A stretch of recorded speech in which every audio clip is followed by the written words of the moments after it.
Hello, everyone. I hope you can see and hear me. My name is Andrei, and I would like to welcome you to my session called Machine Learning and Engineering Perspective. So in that session, I would actually like to cover a couple of things.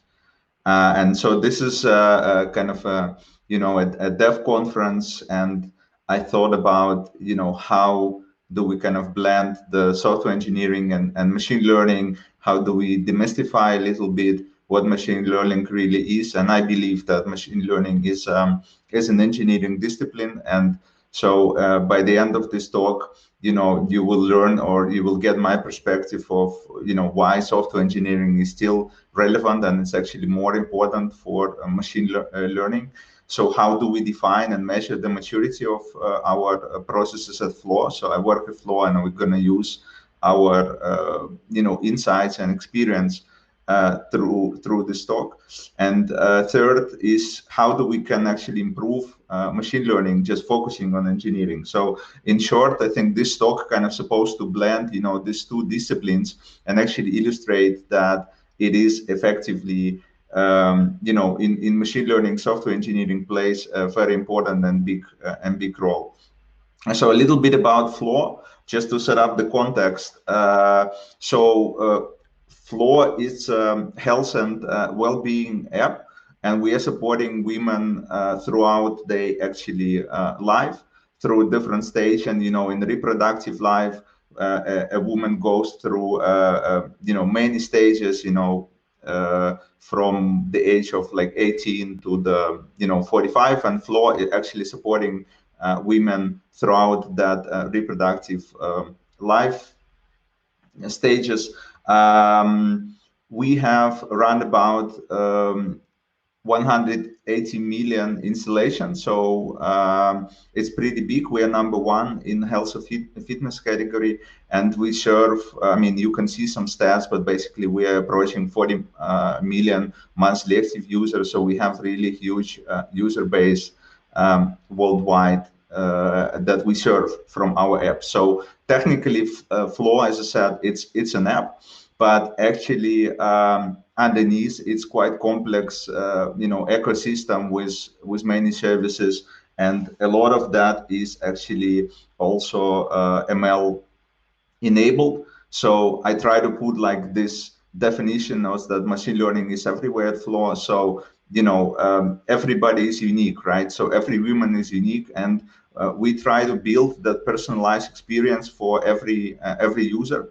And that personalized experience spans across many use cases. So our flagship use case is actually what we call a cycle prediction. So we predict the date where the next cycle starts, but also we have scenarios like content recommendation that is based on the goals, symptoms, or other events that women can educate themselves about their body signals. So it's not really about the health, but also about bringing some relevant content and videos for women to really educate themselves in the most personalized way. So, and important is that we have this many use cases, but also we serve this 40 million monthly active users basically in real time 24/7, right? So no matter when and where the woman opens the app, we have to, for example, show when your next cycle predicts, so starts. That means that we have so that whole ML infrastructure for us, it is very critical. It's one of our core functionality based on machine learning, and so that actually puts, of course, a lot of requirements and a lot of focus on keeping that thing up and running, but also keeping it efficiently. And so what I want to share with you through the rest of presentation is kind of our journey. How did we organize our machine learning, and how we are still improving it to make sure that we can serve our users, but also we can deliver more and more use cases shorter. And so I want to kind of put, I think, one of my favorite quotes from Martin Zinkiewicz from Google, who said, to make great products, do machine learning like great engineer you are, not like great machine learning expert you are. So, and what that means is that he kind of emphasizes is that, engineering and software engineering plays a way bigger part in machine learning than the actual, mythical thing that is, called the data science or machine learning. And so I want to expand a little bit on this quote and how do we understand it and how do we make it actually, actionable, so that by focusing on engineering, we are also maturing and improving our machine learning. So first of all, I want to reiterate on our engineering principles or machine learning engineering principles at Flow. So one is, as I said, machine learning engineering is an engineering discipline for us. So it's not something that, kind of completely separate or, something that requires setting up a completely different, processes and practices. We consider, machine learning is just an engineering discipline. It has some, attributes that, let's say, traditional software engineering doesn't have, but in general, we follow the same processes, we follow the same, approach for code repository to organize our, build pipelines, release pipelines. Also, we follow the same kind of, Scrum methodology and release cycles, the same way as, the rest of the organization, and the same way as our product engineering does. So we did not introduce anything that is kind of, say, machine learning engineering is so unique that it requires, completely different process, which might be, for some of you kind of a bit counterintuitive, because I think a lot of people are talking about, setting up like a different kind of, processes, approaches, because machine learning is somewhat, very, very unique. We think that, it is the same engineering discipline. The second principle is that what I formulated: we own it, we build it, we ship it. So that means that at Flow, our engineers take full responsibility on the, production features. So anything that we do is that, serves one goal, is we have to deliver, production value. So we do not separate, like, someone, does one bit and then kind of, it's not my problem, someone have to go and implement the production version of it. So we own end to end, and our engineers really owning, end-to-end, features also in machine learning. And the third is that, what we focus is that we really focus on the results, on the deliverables. So everything that we do is kind of, it has to be launchable at the end of the day. Although on a way to build that launchable, artifact, being it machine learning model, we might get some learning experience and, gain some insights. But for us, there is only one important thing at the end of the day, is to deliver, this thing, to basically ship it, right? And that's kind of how are we very much focused on, shipping stuff into production. So having said that, how do we think about, machine learning systems? And I think some of you might have seen that, diagram. It's quite popular. I think one can find it in many, many different contexts.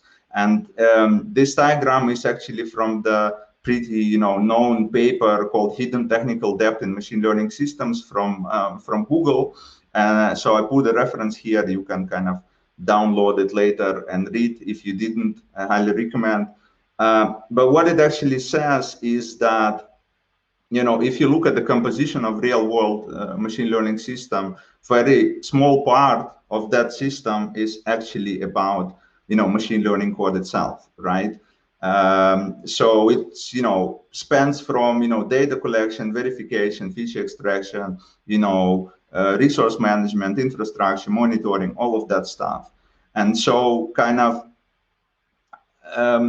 I think this is a very concrete, example and very concrete, let's say, proof that we should really think about our machine learning ecosystem and environment as an end-to-end engineering system, because there's a small part of it actually only composed of the actual doing machine learning, right? The rest is just kind of this kind of plumbing, but it has to be done to deliver things into production, right? Because remember, our goal is to deliver, to ship models into production. And so if I put a different perspective of it, it's like this, right? So if I really think about which blocks of that diagram contribute to what, and I would argue that the data collection and machine learning, these are two components that actually contribute to some kind of IP creation and innovation, right? This is where we really build our unique approach, unique models that kind of better than the others, etc. So reality is that only that bit actually contributes to the real innovation or value creation, and the rest, I would argue, contributes to time to production, quality and privacy in our case, that is important, which is kind of really outside the whole actual machine learning value.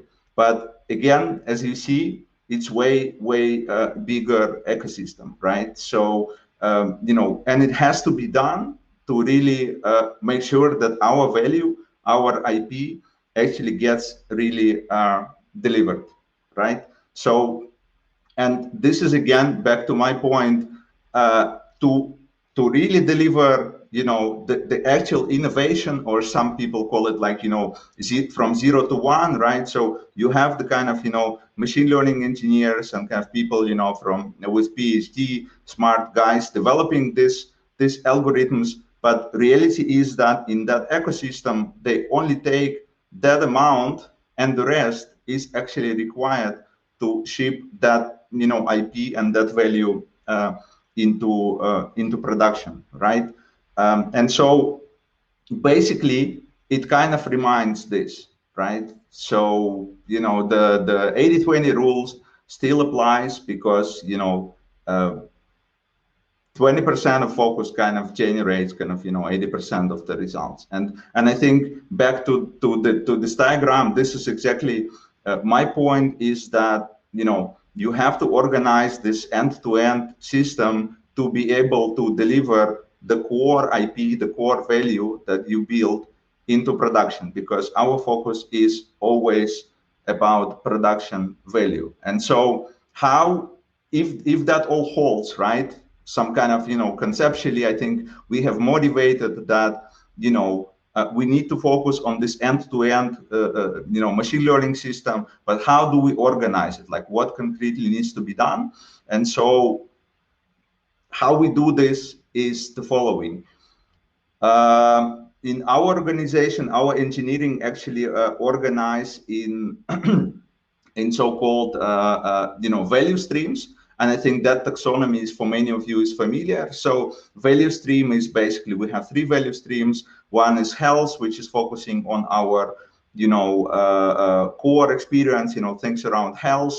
We have media focusing on on the content, videos, trainings, community, social, etc. And we have commercial that is focusing on basically, as I say, earning the money, right? And so that value stream is a single focus domain that is focusing on one bit of the product value flow. And so below we have something that is we call delivery services. So delivery services, you can think about it, for example, we have a cloud team, or we call it velocity. We have tools, all those teams that are really focusing on kind of developer productivity or engineer productivity, facilitating our cloud platform, Kubernetes, you name it. And so what we introduce is, between those core platform services and the value streams, we introduce something that is in a form of enabler. So enabler, it's a bit of high level concept, that is not really about low level, kind of delivery services, but in our case, we call it kind of, foundation that also owns our machine learning platform. And so the goal of that enabler is to make sure that our, machine learning approach and platform and processes are actually standardized across the organization. So we basically kind of delegate this responsibility of having standardized processes into a single enabler team that kind of provides this high level platform services to the other value streams, and it's still based on the on our core platform and delivery services. So this is kind of organizationally how did we put this enabler team in between to make sure that, as said, we kind of consolidate that best practices and processes in one place, and make sure that we mature our platform, and then we can kind of start reusing this independently on what stream is actually using it. So this is a little bit of the organizational structure.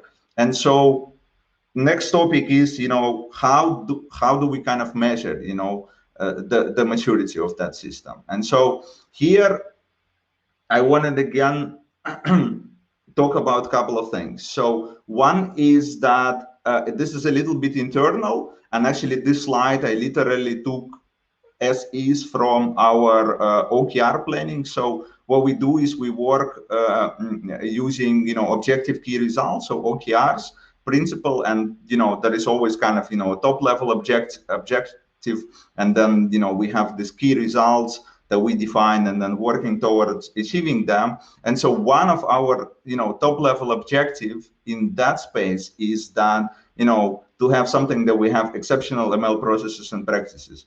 And so what does it mean? So what we did is that we took actually a paper, a second one that I would highly recommend you to have a look. There is also a link here. And that paper is again from Google, and what it says is that it kind of introduced something that they call a ML test score, and I kind of refer to this as a more ML maturity score. So what it does is that it kind of provides a very disciplined framework to measure your maturity. And the maturity of the project is measured across 4 dimensions. So it's about features, it's about models, it's about the ML infrastructure, it's about production monitoring. So for each of that category, there is a number of assertion or tests that either hold or don't hold in your project.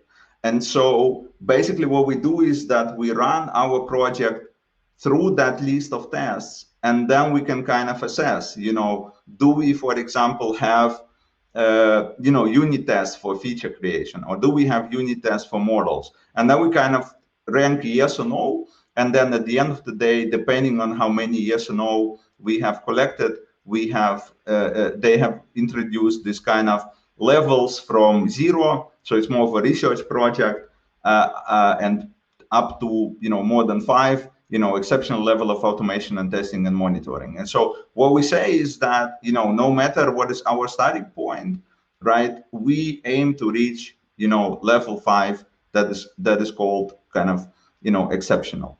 And so this is we found it actually very relevant and very disciplined way to really structure how do we think about maturity of our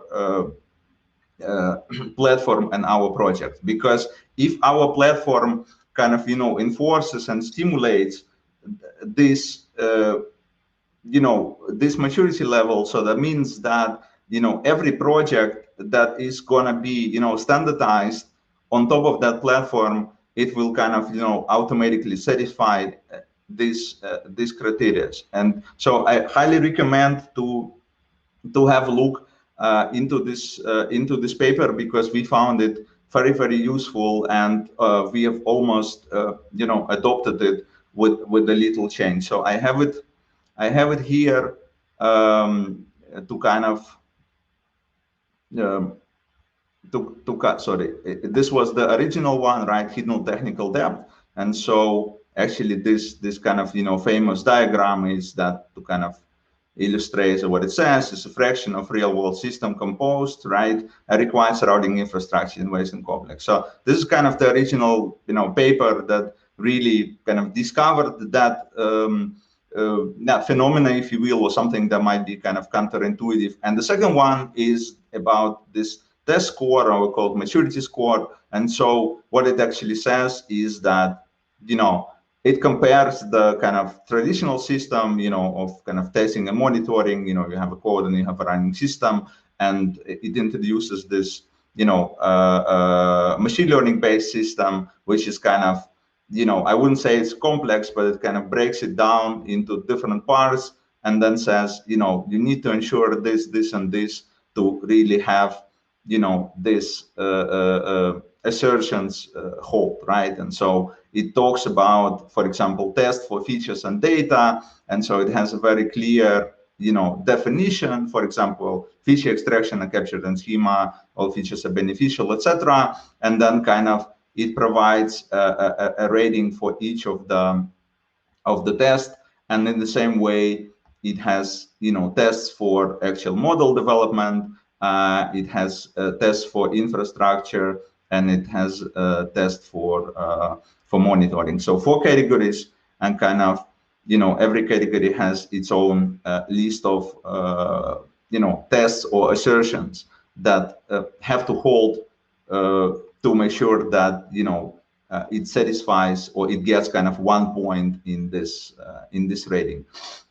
And so basically, as I said, that's how we have structured our processes, and they happen to be very useful. I think, although some people get scared originally, well, Google is big and complex, but actually we found it quite applicable and quite relevant.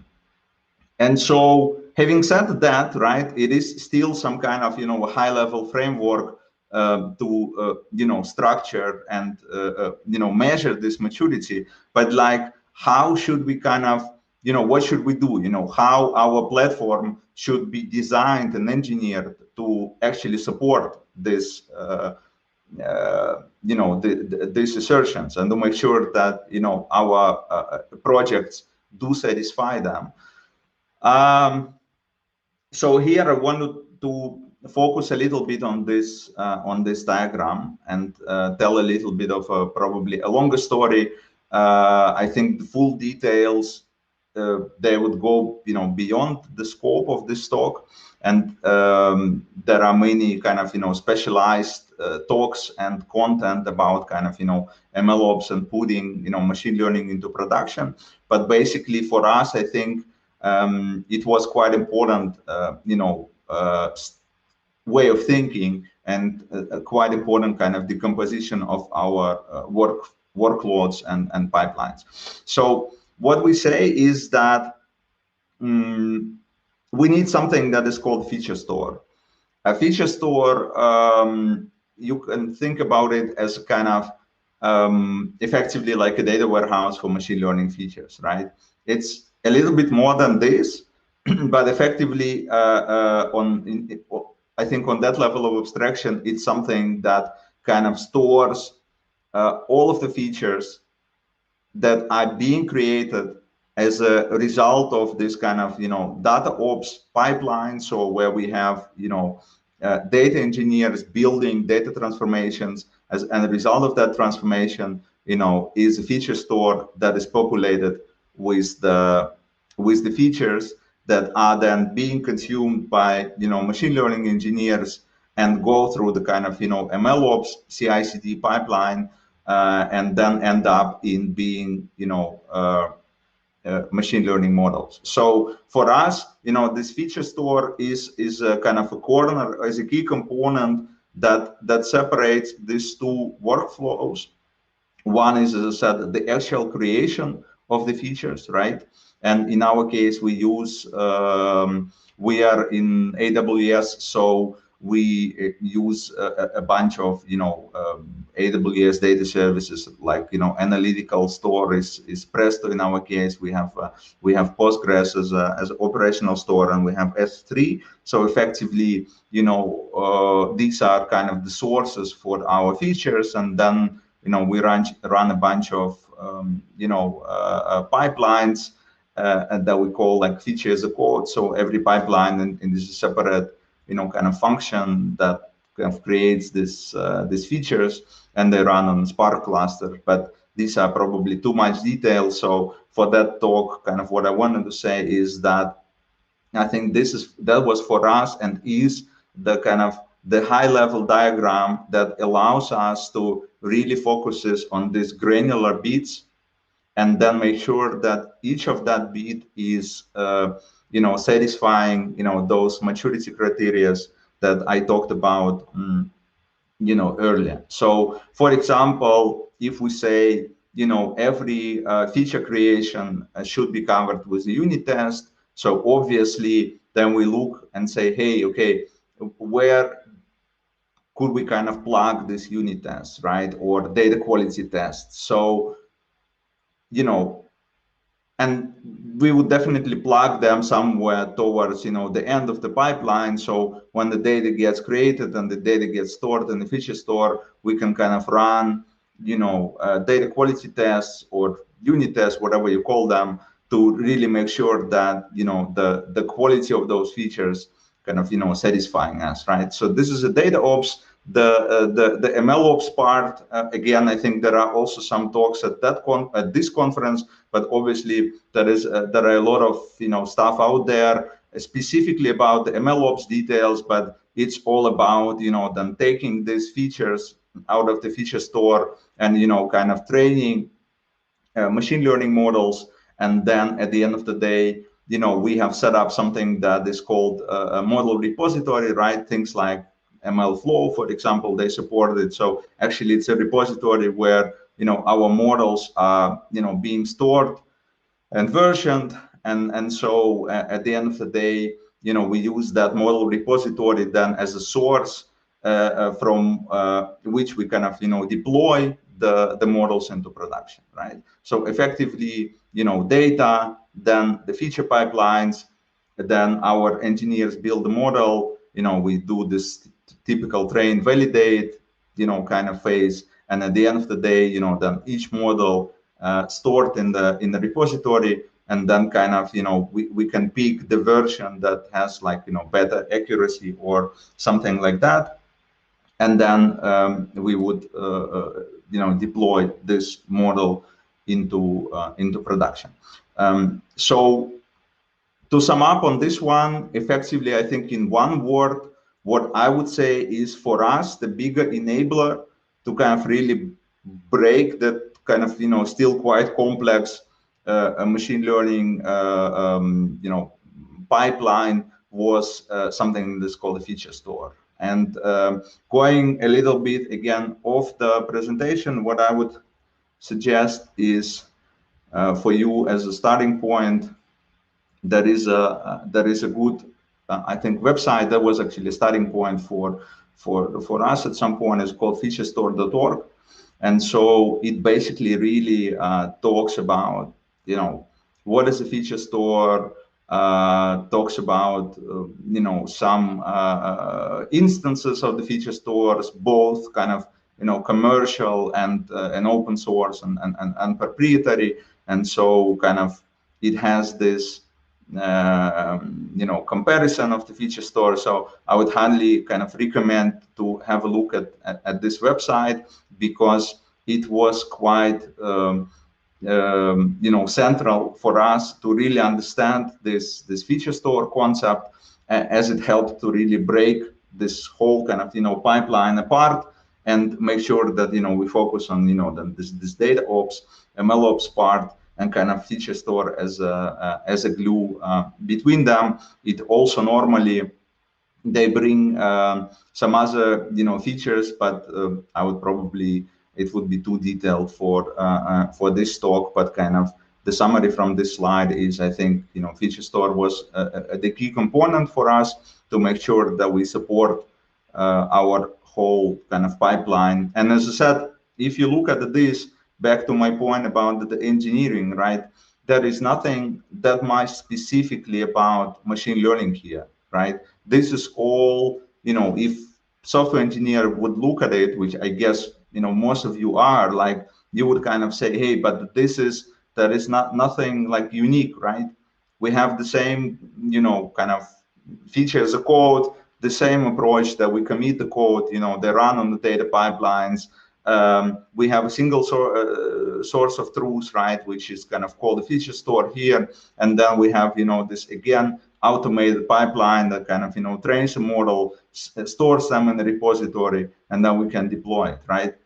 And so I think reality is that, this whole machine learning world, besides actually writing, code that produces this model, the rest is well established and well, researched and well-known, approaches from software engineering. And so I would say, if your organization or your, company or the team kind of perhaps looking into machine learning, you would kind of say, hey, but actually, we can apply the same known principles, right? And kind of build our, machine learning pipelines. So going further into this kind of, remember, objective key results. So what we did is that, remember that objective, right, that we established here.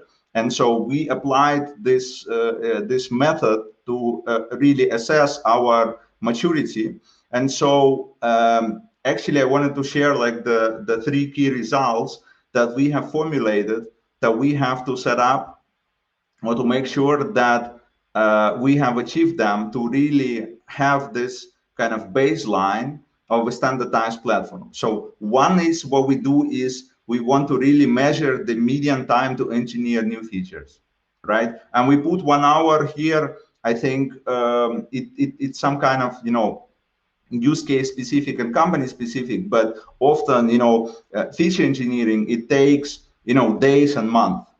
And so what we mean to say here is that, every, engineer who is working with machine learning system should be able to kind of, create a new feature very quickly.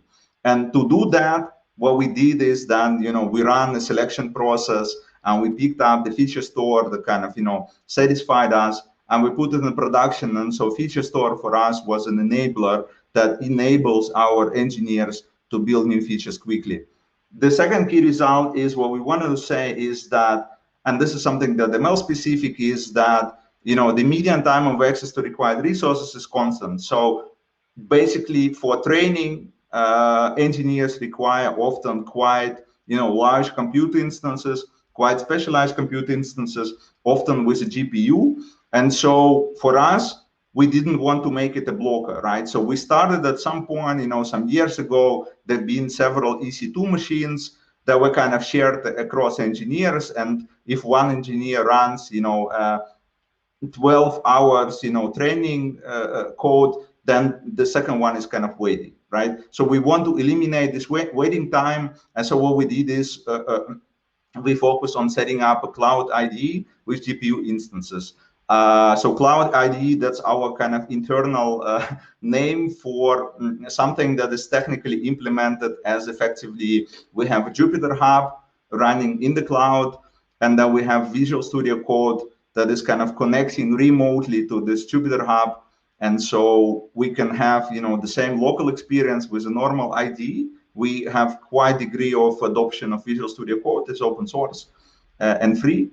And so, but the actual compute is running in the cloud, and so we can kind of provision, whatever amount of resources, whatever amount of GPUs. So it tends to work quite well for us, and also for a detailed colleague of mine is actually writing a Medium blog post on that topic as we speak. The third key result was the time to release. So for us, what we say is that, any machine learning engineer should be able to, release machine learning model. And time, it should be 1 day. So it shouldn't take, weeks and months, but like within 1 day. And so what I mean by 1 day is that really following the whole release cycle that we have at Floor, right?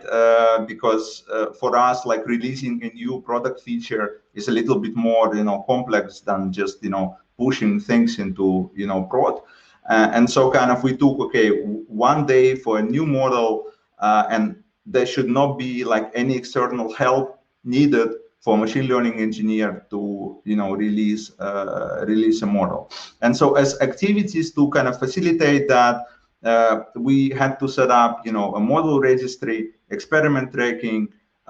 We have selected a serving infrastructure, and we have standardized our pipelines, right? So basically, by achieving these 3 key results and the underlying activities, we're able to provide like a standard standard platform that really, focuses on shortening time to production, and the same way allows us to kind of focus on those bits, like, having, model tested, data tested, things like that, that mature our, machine learning processes. And again, I think at that point of time, there is nothing, machine learning specific here.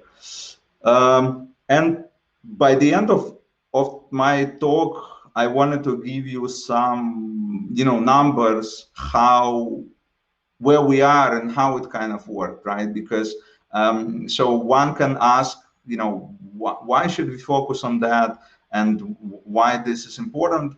I think my answer would be of 2 parts. So one is that time to market, time to production, it is very critical, right? And for us as a product organization, it's, I think, one of the most critical, engineering metrics. And second point is that by focusing on this, engineering aspects, we actually improve both, machine learning metrics and actually product metrics, right? Without, kind of rethinking something or bringing something very disruptive into the actual, machine learning code or machine learning model. And so what happened is that we have set up this, strategy on growing, our maturity based on these criteria that I showed. And so far, I think I can report 3 kind of, interesting numbers. One is that by kind of breaking this, DataOps and MLOps part, we have discovered a number of bugs in our data set. So how, our data set was, created, how it was used, some issues with, indexing, etc. Because remember, we serve, 180 million users. So there is all kinds of, garbage, time zones, all of that thing. Kind of our data set is very non-trivial. And so by splitting this, DataOps and MLOps, we have discovered a number of data set bugs, which upon fix, we estimate is they led to an improvement about 1% of our users. So if, in other words, we fixed these bugs, which means that we fixed some percentage of our data set. And so we retrained the model, the same model without changing the model, but changing the data set. And so that model yielded improvement on 1% of the user without changing anything in the machine learning, in the architecture of the model. Also, then on top of that, having that, kind of single source of data, it allowed us to actually, simplify later our models. And so by doing that, we have reached around 10% of my improvement, which is pretty significant, as I said, without like reintroducing, new feature or some disruption or something like that. Also, last but not least, our time to market, before it was pretty, well, I would say, kind of one side embarrassing, on the other side, that's something that probably many in industry like faced, is that we had very long time to market. So we released, sometimes one model in like 3 months, right? So every 3 months we have updated the model.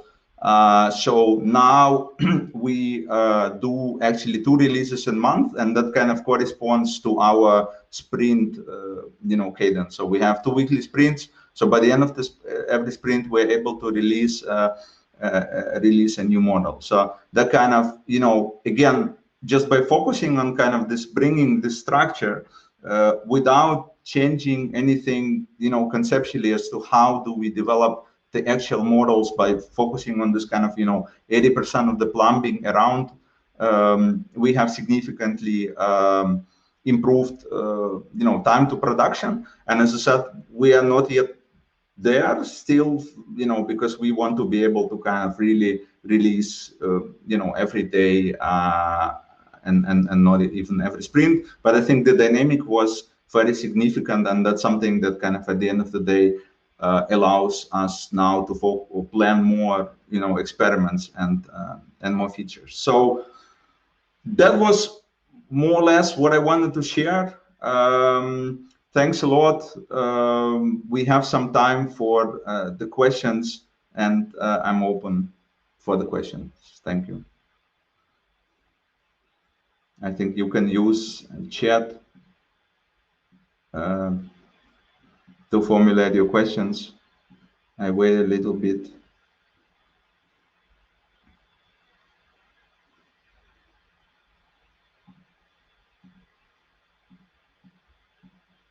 So